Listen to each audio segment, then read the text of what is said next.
Hello and welcome. Series preview Border Gavaskar Trophy with somebody who's been Gideon and I know each other for 20 years now. Been to his house several times when I used to live in Australia. Played one game for his club, if I remember. So that's another sort of introduction. And now I can see he's got an India haircut to sort of give us a bit of a surprise. So one of the best cricket writers in the world, one of my favorites, and somebody I have the greatest admiration for. Gideon Haigh, welcome. Welcome to India. Welcome to this particular show. How do you set up this series? So much at stake. Finally, a cricket series, a test series where there's a lot of talk. How do you set it up? Yeah, well, I mean, we've just been through a home season in Australia that's been a bit of an apology, frankly. Neither the West Indies nor the South Africans measured up to test quality as far as I could see. So I feel like I've deserved it. I've sat through some very ordinary cricket. I'm due for some good stuff. And this is about as good as it gets, isn't it? This is the premium product. I don't think any series has been anticipated for as long as this. When Justin Langer was appointed coach of Australia back in May 2018, he was asked, how would he regard success? What was his overriding objective in the job? And he said it would be to beat India in India. And at that stage, the series was 5 years away. So that's how much Australians have been looking forward to it. Of course, Justin didn't end up being here. It's Andrew McDonald who's taken over that job. But certainly the Australians will measure themselves by how they acquit themselves in this series. Of course, they've lost 3 consecutive Border Gavaskar trophies, 2 of them in Australia to India. They know how formidable India is in its own conditions. And you're not just playing against the 11 on the field here. You're playing against this incredibly deep bench strength. You're playing against the conditions. You're coming here slightly out of season. You've played quite a lot of cricket already. A lot of these Australian players have been playing in the back half of the Big Bash League, so they're coming off lots of white ball cricket. In some respects, Australia's preparation's been a little bit suboptimal, but it is what it is, as they say these days. So look, everything's perfectly set up. I'm only disappointed that Bumrah's not playing and Pant aren't playing. That's a terrible shame for the series as a spectacle. And of course, we're down Hazelwood and we're down Stark. But you never get exactly what you want coming into any series these days. True. And Greg Chappell was on my show yesterday, and I asked him, why is it so difficult to beat India in India? And he said to me that, you're not just playing cricket, you're also playing the conditions. India Yes. And he said, if India is in the contest on day 5, I will bet India to win each time because they know the conditions. Yes. I'll ask you the same question. Why is it, because you've been associated with the sport, you've watched it, about it. Why is it so tough to beat India in India? Well, look, I think it's certainly tough for an inexperienced team. I don't think that Australia should regard Indian conditions as an excuse in advance. We shouldn't be preemptively making apologies for them. A lot of these players have played a lot in India. They're familiar with the country. They're familiar with the people. They understand the enthusiasm of the fans. They know that they will be that they'll receive probably a pretty hostile reception. In some respects, that's kind of rewarding. That's a mark of recognition and respect that the conditions will be against them. It's difficult for Australians who have, in your own home summer, there's always the possibility of going home. There's the possibility of going out on the street. There's the possibility of socialising in the normal run of events. A team in India is very much falls back on its own devices. Australia had a similar experience in Pakistan earlier this year. In that sense, they were in a biosecure conditions. They only had themselves to depend on. A little bit similar in Sri Lanka. There was civil unrest in Sri Lanka that prevented the Australians from getting out and about. So they've had some preparation for that kind of tour. But India kind of amps up the intensity because there is also that sense of you think you're famous in Australia. But here, people even want selfies with me. There is that sense always of being watched constantly, and which lends itself to a feeling of self-consciousness, a feeling of the inescapability of the conditions. You can't forget where you are. You can't just play cricket. You always know exactly where you are in India. So now I will see many Gideon Haigh selfies on social media over the next 1 month. Well, I won't see them, Boria, because I'm not on social media. I know. I will send them to you on WhatsApp saying, here are the numbers. Anyway, there's also so much anticipation around, say, someone like a Virat Kohli. And a lot of people I spoke to, i.e. Greg Chappell, Jeff Thompson, Marcus Stoinis, these guys are saying if Virat gets runs, it'll be very difficult for Australia, especially the stage of his career that he's in. It's kind of, Virat will want to sort of seek this as his platform. How do you see somebody like a Virat Kohli approach this series? It's interesting. I mean, I think Virat has probably struggled a little bit in the post-captaincy period of his career. He was so used to being not only the best batsman of the team, but the captain, the symbol, the embodiment, the philosopher. All of a sudden, he's not that guy. You would imagine that would take some of the stress off his position. But I think he thrived on that attention.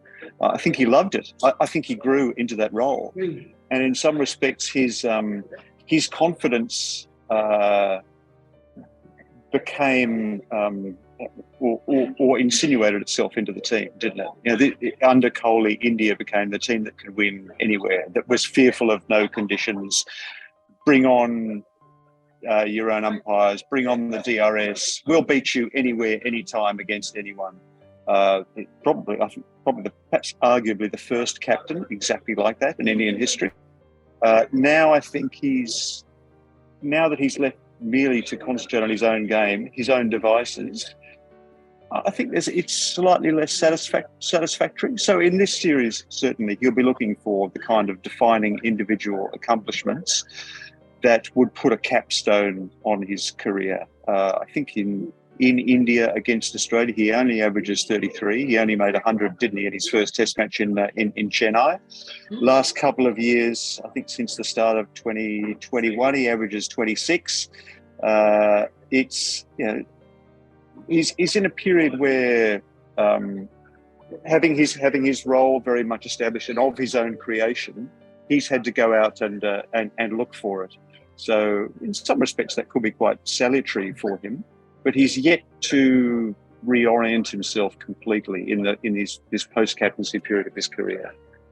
Fascinating you say that, because that might just be that extra little bit of motivation that and to come good this particular series, because the stakes are at their highest. You are in Nagpur for a few days now. What are you seeing as far as the wicket? Because there's so much talk about the wicket. Again, will it be a ranked turner? Should it be what kind of a wicket? Yeah. I have problems with experts saying that if India gives a good wicket, then Australia will compete. But if India gives a spinning wicket, it's not a good wicket. This whole identification of good wicket with fast and bouncy wickets, according to me, is wrong. But what are you seeing, and what, according to you, because we've gone with an underprepared wicket in Pune in 2017 and we lost. Because it becomes a bit of a lottery. What, according to you, what are you seeing and what are you sensing? Well, I mean, interesting. We talk about Kohli here, and we're looking for defining feats from him in this series. If he does get a succession of ranked turners, that's going to be a bit disappointing to me, because I want to see Kohli bat. I want to see Kohli bat for long periods. I want to see Pujara bat for long periods. I think probably since India's kind of succumbed to this idea that they spin to win here, it's actually had a counterproductive impact on their own batting. Because batting's become a bit of a lottery here.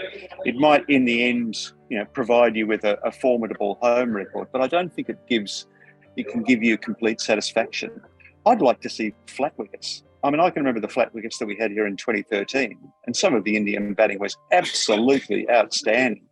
That stand between Vijay and Pujara, I remember that vividly. I mean, that was just absolutely masterful. You're not going to see that on ranked turners. And I'd also like to see the Indian spinners tested on flat wickets. There's nothing I'm looking forward to more in this series than watching Axar Patel bowl live for the first time. I watched a lot of it on TV. I think he's a fabulous craftsman. You don't learn everything about a spinner, do you, from only seeing them play on tailor-made tracks? You've got to see them capable of bowling under all circumstances, bowling defensively, bowling accurately, working the batsman over. I think if we saw that, we'd have a fuller estimation of Axar's talents. So these things can kind of rebound on you. I don't think it'll worry the Australians too much. I think they kind of expect this coming to India. They certainly don't expect to see green tops. They certainly don't expect to see test pitches prepared for their fast bowlers. In some ways, that makes it an additional shame that Bumrah's not playing, because I think that probably has had a bit of an impact on India's thinking. If they are talking about playing 4 spinners tomorrow, we're going to get a lot of overs. But so there'll be no complaints about the over rate. I mean, my point is, say on a flat deck, like you said, I mean, on a good batting day, somebody of the quality of Ravichandran Ashwin can actually flower and show off his quality, rather than on a rank turner where even an average bowler will get purchased from the wicket, and it then becomes a bit of a lottery. When you've got someone like an Ashwin, give him a deck and let him flower. How are you seeing Ashwin versus Labuschagne and Smith? According to me, that's a battle that might well go on to define the series. It is, but I mean, Ashwin's performances against left-handers is astonishing. I was looking up his figures this morning, and more than half of his wickets have been left-handers. I mean, he is. There probably has not been a more lethal bowler to left-handers in the history of cricket. He is an absolute master craftsman. You're right. Smith is the man this summer for Australia. I think he averages 60 and no one else averages 30 in these conditions. He looks great. He looked terrific in the Australian summer. He's a fingertip feel batsman, isn't he, Smith? If he feels as though the forces are in his favour, it all comes through the fingertips, and he's a hard man to stop when he's in the mood. On the other hand, there's a lot going on up there with Smith, isn't there? If you can get under his skin early, you can unsettle him. And if Ashwin was to dismiss him a few times early, it might be interesting to see how Smith responded. Interesting. Last couple of questions, Gideon, before I let you go. One, last time when India travelled to Australia, Ravi and Bharat, the 2 senior members of the coaching staff, had said to me that they'd actually planned for Smith way in advance, saying, we'll give him a 7-2 field, we will not let him score easy runs, let's stifle him, let him fight for each run, and the moment you do that, let him get 100, but he has to play 300 balls to get 100. The moment you're able to do that to him, you have the best chance to get him out. So India prepared like that for Smith. So they had their plans in place, and I'm sure Ashwin will be doing that. Rohit and Rahul will be doing that. This whole talk about the World Test Championship, do you think, does it matter? Or it's this series? I mean, World Test Championship will happen, but if you still beat Australia again, that's a huge boost. This is the World Test Championship. The WTC final is a one-off test. I mean, anything could happen in a one-off test. You lose the toss and you lose the game, or you could lose it in an afternoon. That's not satisfying for a cricket fan. We'll see at the end of this series who is the best team in the world. There's no doubt about it. I don't think it really matters what happens in England later this year. Glad. Final one. I mean, is it Australia's best chance? No Pant, no Bumrah. Is it Australia's best chance? Hand on heart, can they? Because you've got to overcome mental demons, condition, India, crowds, all of this. But you still at the start, I mean, according to me, it's a close call. It might be just India, but Australia does have a good chance. What's your thoughts? I think psychologically this team is in the best shape of a team I can think of coming to India. I mean, 2013, they were a very inexperienced group. They were pretty quickly thrown off their stroke. They weren't particularly happy with their captain. They weren't particularly happy with their coach. They did a good job in 2017. They prepared assiduously for it. They managed to win a test match that they weren't expecting to win, but in the end, quality prevailed. This is a very good Australian team. It's a very resilient Australian team. It did extensive travel in Asia last year, so it's had a feeling of what it's like to play in front of hostile crowds under sunny skies on dry wickets. That was an important preamble to this series. I think probably we've overestimated this idea that there's no practice matches coming into this series. Australia's done its preparation, and they're as mentally as ready as they possibly can be. I think Bumrah and Pant are 2 huge outs for India. Actually, if you wanted to take 2 players out of that Indian team, that Australians really estimate, it would be those two. And it's an absolute tragedy what's happened to Pant. I have dire forebodings about the future of his career, even if he managed to make a recovery to a reasonable level of health. He's still got a long way to go to get into match conditioning. And Bumrah, of course, added this huge extra dimension to Indian cricket, because there's no bowler worldwide that you can practice against to give you any sense of what it's like to play against Bumrah. You can't match up against him. So that will be a big psychological boost for Australia not to have him here. And in some respects, what's happened with the pitch over the last couple of days here, I think the Australians will probably interpret that as a bit of a psychological concession from India. There is a sense that maybe India feel they are just a little bit vulnerable, and they're having to go that extra mile to rebuild their ascendancy. So it's interesting. Once again, as often in a series, the first exchanges are going to be very telling. But there's a long way back for both teams to climb. The fact that both the first and second and the third and fourth Test matches are being played back to back with a gap in the middle makes the games extra intense, and fitness will be key. I think for both teams. We'll certainly find out who is the fitter team by the end of the series. I'll end there.